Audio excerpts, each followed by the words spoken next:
Coaching is not about filling time on a clock. We know that as coaches. But our structures often lead to the experience of agenda setting for the first 5 to 15 minutes, coaching for the middle portion of the session, and closing towards action around the last 10 to 5 to 10 minutes. Now, while that works, of course it works, it is going to create missed opportunities to capitalize on the deepest moments of learning within a coaching session. This form of coaching, which is coaching around the shifts, the changes, the aha moments in a session, is more associated with upper PCC and MCC, Master Certified Coach, levels of performance and can be very useful as an approach to action planning.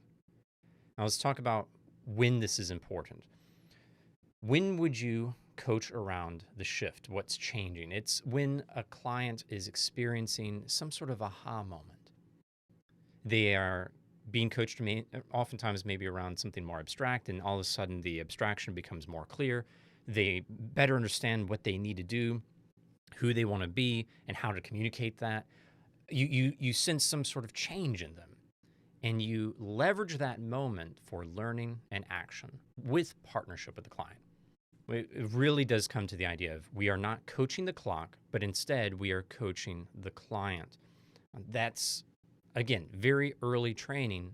However, what's so important is that as we think about coaching the clock, we are paying attention to the time as a coach. It's something that we coaches need to do for good business.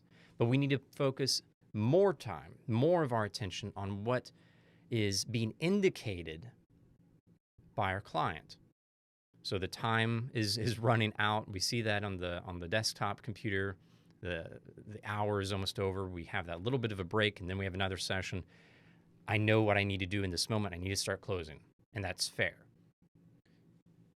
But when was the last time in a coaching session you saw the change in your client's behavior, their face, their tone, their language, and said, it's time to close. It's time to wrap things up in this cycle of coaching, or at least to offer to do so. What this means is when you see that shift, a change in tone, something that says, I've learned something. We hear this in our coaching. You should have experienced this by now, to where the person has that moment of, I've never really thought of it that way. Or they're looking up in the air, and they say, we're at the shifting point. Something's clicked into place with this individual. It's time to make the most of it. So in that moment, the coach can pause, further exploration, and focus on more of a staying here and learning moment. What are you learning right now? It's often best to leverage what you've seen. Notice your tone go really quiet, and you said, what are you learning right now? And so on. Whatever shift, whatever visual or audio cues you've seen or heard, bring that into the question, an observation with the question of what are you learning right now? You might explore that learning with one or two questions, but doing any further exploration may get away from that core agenda that the client had. So we want to make sure to pretty quickly tie the learning moment back to the agenda setting. So how is what you've learned here related to what you wanted out of the session? That's a very straightforward question. We can ask it a few different ways, but it's pretty straightforward. You're just connecting this dot with that dot in a question to create further learning, but now it's synthesized. It's going somewhere.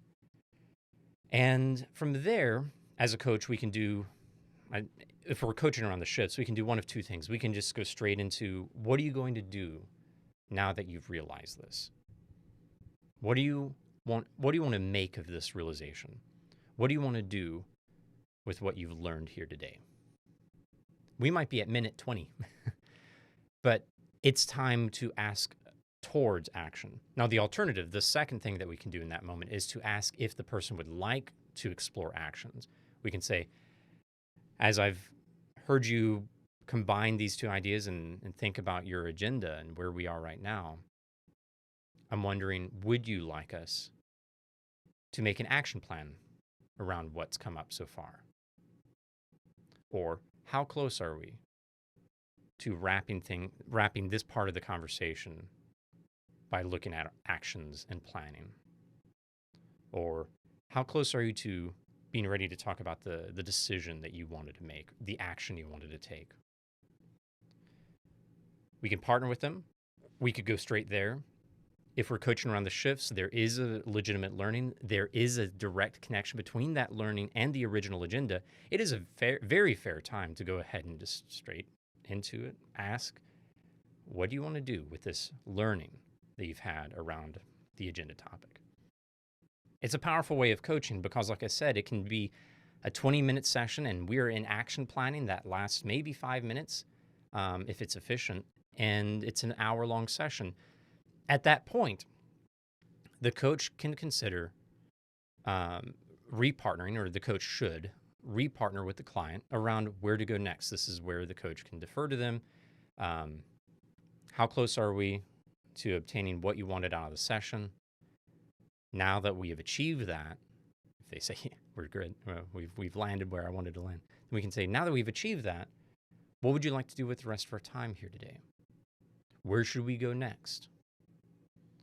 How should we move forward with our conversation? So defer to them. Oftentimes in corporate sponsored coaching and executive coaching, the individual is not concerned about the time. And in fact, if they've got that learning around something very important to them, they'll say, no, I'm good. I think we're good. I'm ready to get started. Great. How would you like us to close? So that can happen. If the person has more things, then we can set up a semi-agenda. We can say, okay, so as we look at this new thing then, or this next thing, what would you like by the end of our conversation around this? And that's a new cycle of coaching. We might also ask maybe a bit more transformational or deepening questions around the agenda setting. So what makes this the next best topic for us to focus on for the rest of our time? What difference do you want our coaching to make in your life as we get into this topic, and so on? But out of all of the different elements of the agenda setting, those areas to address, I would say, are less important as you get to that second cycle of coaching after a shift. But in an hour-long session, theoretically, you could have 3, maybe even 4 of these cycles of coaching. And the distinction here is, instead of the session sounding like, okay, here's the problem, check, we got that problem done within an hour.